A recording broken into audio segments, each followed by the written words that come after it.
Hello everyone and welcome to a new video on the channel. In today's video I'm going to be doing week 4 reviews of February 2022. So let's just get straight on into it. So starting on the 20th of February I watched what I now consider to be a great classic film, and that is Some Like It Hot. So this was another classic film that was on my watch list. I am trying to get into more of the older films because generally there are a lot of gems out there. And I decided, I bought this a while ago before Christmas, so I thought it was time to check it out. I think this is a great comedy starring Jack Lemmon and Tony Curtis, playing members of a band who witness a mob hit and then decide to disguise themselves as women in an all-women's band and go across the country to escape this mob boss. And it's really good. It's a very funny film, has you in stitches in some points. It's the first Marilyn Monroe film that I've seen, and it definitely may be old, but it 100% stands up today. Just a really great film, one that I cannot recommend enough if you've not seen it. So yeah, that is Some Like It Hot, which I gave 4 out of 5 stars. Next up was a cinema trip, and one that I honestly will say I wasn't looking forward to, but I wanted to see it just out of curiosity, and that is Uncharted. I will say, as far as adventure films go, this was okay, nothing more, but as an Uncharted film, this absolutely sucked. I think going with a younger cast was a big flaw in this film. It was a mistake, especially casting Tom Holland, who, other than Spider-Man, hasn't shown that he's a very good actor. I can't picture Tom Holland as Nathan Drake. He doesn't act in any way like Nathan Drake in this film. I'm a fan of the games, so as a fan of the games, it was a big letdown. Looking at it as just an adventure film, it was enjoyable, but just okay. There's comedy in it, most of it falls flat if I'm being honest. Action was okay, nothing special. There's a lot of mentions of big classic adventure films like Indiana Jones in here, and characters weren't great. It was a fun watch. I have put in my written up review, I could see myself watching this again. I could, not for a long time, and if I was to pick this up it would be very cheap because I didn't think much to it. If it hadn't been connected to Uncharted and maybe Tom Holland wasn't in this, it could have been something different. It could have been better. So yeah, I gave Uncharted 2 out of 5 stars. Wasn't a fan of it, so yeah.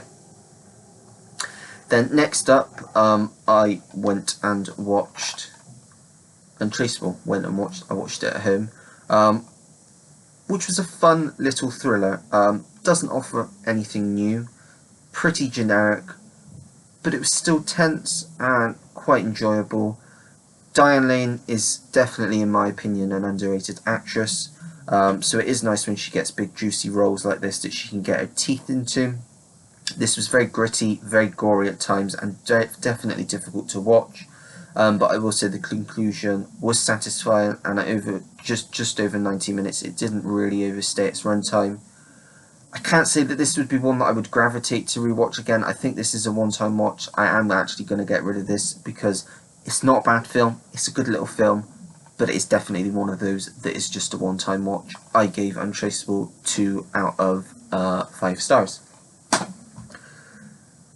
Next up, it was a night where I didn't really know what I wanted to watch. I knew I wanted to rewatch something, but I didn't know what, and I decided to rewatch In the Heights. Now, I may have mentioned this when I saw it last year. I wasn't a big fan of it when I saw it in the cinema. In fact, I wasn't a big fan at all. But you've got to give films like these the benefit of the doubt, a second chance. So I thought I'd try this again. As I say, I hadn't seen it since the cinema. Didn't love it when I first watched it. But boy, am I glad that I gave it another chance. I absolutely loved it watching it a second time round. And I will probably say this would more than likely be in my top 10 films of last year now. I loved it that much. The music, the story, the choreography, the cinematography, I could go on every aspect of this film. I absolutely loved. Looked absolutely beautiful on 4K on my television. Definitely appreciated this film a lot more on a rewatch. I don't know why. There are some films that you just for some reason watch, don't really like, and then watch again and you just see it in a completely different way. It's very rare, but it does happen, especially for me. I can't get my words out. I can't wait to rewatch this again. Maybe later this year because I loved it that much. It's just a feel-good film, just a fantastic film. So yeah, I gave In the Heights 5 out of 5 stars. Next up, I went to the cinema again to watch a new release, and this time I went and I watched Dog. So I wasn't expecting too much from this film, but I actually was really surprised with how good this was. This is just one of those films that doesn't really get made much nowadays, that's just a pleasant watch, with a good story, good characters, that you can just relax with. It's films that Hollywood don't generally tend to make and put out in cinemas anymore. If you were to see them, they'd be on Netflix and wouldn't be of this quality. Channing Tatum was great in this as the lead character, as was the dog, who was also a character in this film, and they gave a good performance for an animal actor. The score was fantastic, done by Thomas Newman, who, if you don't know, is my favourite composer. Any film he composes, I almost immediately know, just because of the instruments that he uses, and I just think it makes the film and the tone of the film even better. It's a highly enjoyable film. It is a day one pickup for me, and I believe anyone that watches this film will get some aspect of joy from it. I gave Dog 4 out of 5 stars. Next up, it was time to watch the last in the trilogy of films that I've been watching over the last month or so. So I watched Bill and Ted Face the Music. This is definitely a step down from the first two films, and both of them I absolutely loved. But nevertheless, Bill and Ted Face the Music is still an entertaining watch.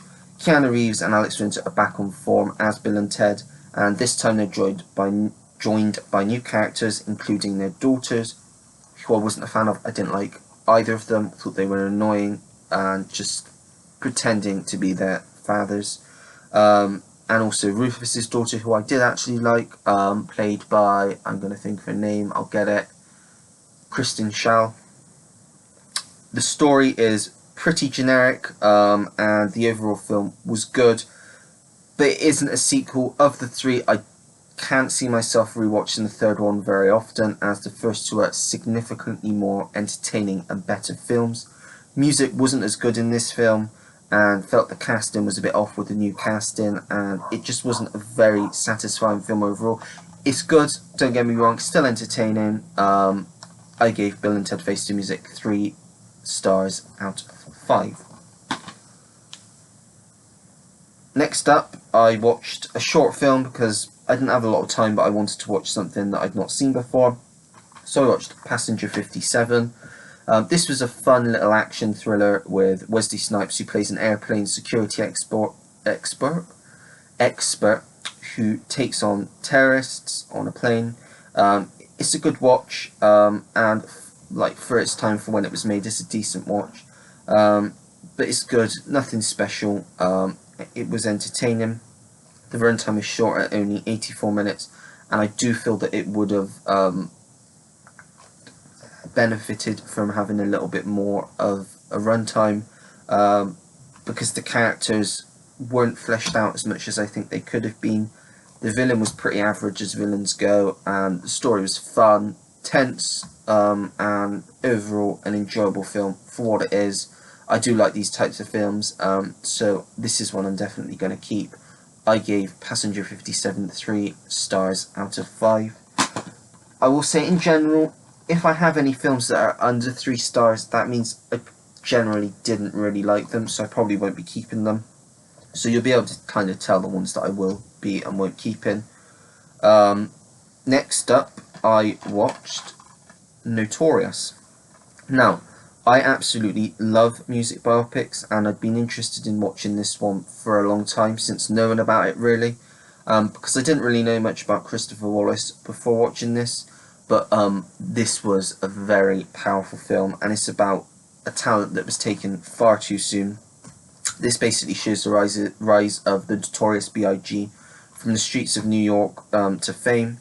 I thought all of the cast was excellent, especially Angela Bassett, who had a scene at the end that really teared me up. His story was just really interesting, and his music has a lot of meaning behind it, and this film just further emphasises on the legacy that he has left behind. I love this film. It's definitely up there with the music biopics that I've seen, and I gave Notorious 4 stars out of 5. Next up, still got quite a few more. 2 streaming films that I watched when they came out. First up is Tyler Perry's A Medea Homecoming. Now, I'm definitely in the minority when I say that I enjoy both Medea and Mrs. Brown. And when you put them together, I know for a lot of people that must be one of the worst things you can imagine. But for me, I was interested in watching it. And it was definitely something that I wanted to see. This definitely had some laughs in it, and it had a decent story. And I enjoyed all of the characters, especially Mr. Brown in this, who's just, I think he's a great character in this. It wasn't fantastic, as I say, but it's what you expect. It was an average watch that was entertaining and did make me laugh. Definitely feels like a Netflix film, feels like it belongs on Netflix. And I don't generally go and rewatch Netflix films, but I could potentially see myself rewatching this just for a laugh in the future because it was okay. I gave Tyler Perry's A Medea Homecoming 2.5 stars out of 5. Next up, I saw probably the worst film, one of the worst films of February, to be honest, and that is Disney Plus original or Star original, No Exit. Now, this started really strong with interesting characters and a tense story, but as soon as the twist happened, which was pretty early on in the film, I just lost interest completely in this film. It just became a very messy film, and it's a shame really because it could have been a really good movie, but the dialogue and the story just went downhill pretty quick, and it just led to a very disappointing outcome. I guess you could say it is okay as a one-time watch, but it definitely has no level of rewatchability. Cast was really weak, didn't think much of the cast at all, and the tension just disappeared like that halfway through the film.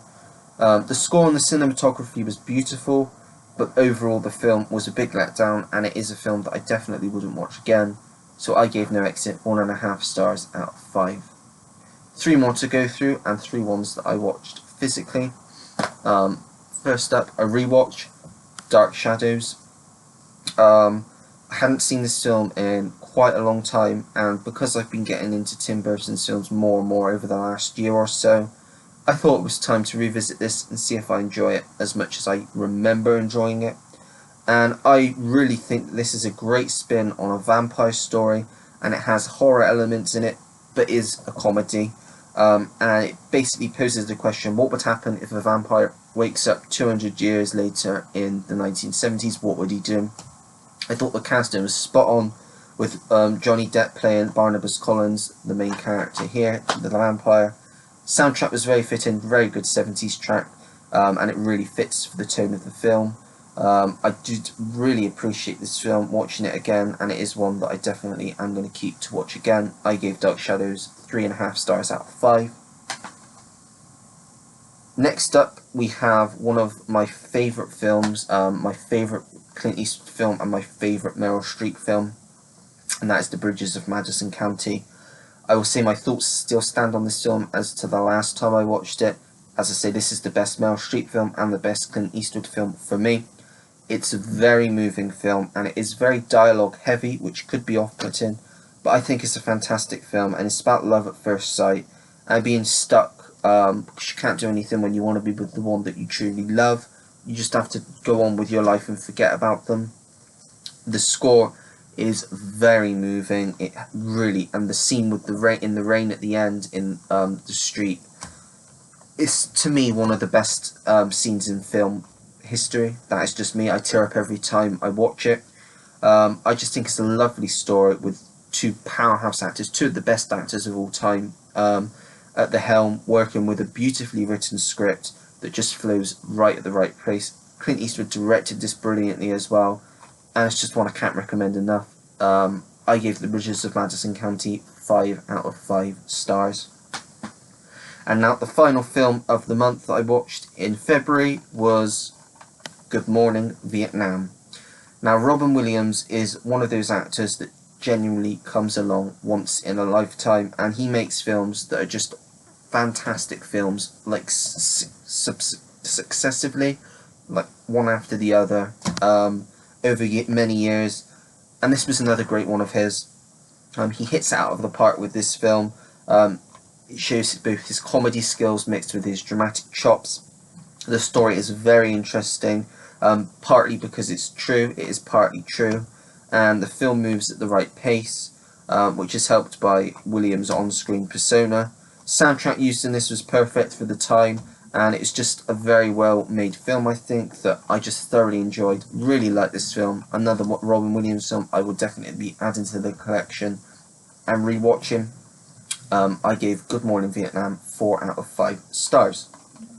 So that is it. So that is everything that I've watched in February. Now, I did say I'll do a highlight and a worst of the month. So I'm just looking back, just to go off of the stars. I'm going to say the worst of the month, which I don't like saying because I don't like saying when films are bad. But the worst of the month is going to be No Exit. It was awful. Not one I'd watch again. It had potential, but just not very good. And then the highlight of the month, which is difficult, but I am going to go with... I'm going to go with Almost Famous. I was going to go with In the Heights, but it's one I've already seen, and I kind of knew what it was going into it. But Almost Famous is one that I didn't think I would enjoy as much as I did, but I did. I loved it. I gave it 5 stars. It is one of my favourite films now. It's just a fantastic film about music in the 70s and a group. So yeah, that is going to be my highlight of the month, Almost Famous. But that is it for February reviews of the month. What were your favourite reviews? What ones have you seen? What ones have you not seen? Let me know everything and anything down below in the comments. Don't forget to like if you like the video, and to subscribe if you want to see more videos like this. Turn your notification bell on so you know when I have a new video uploaded onto the channel. Comment down below anything and everything. As I say, I get back to anyone that takes the time to leave me a comment. And that is it. So until next time everyone, take care, goodbye.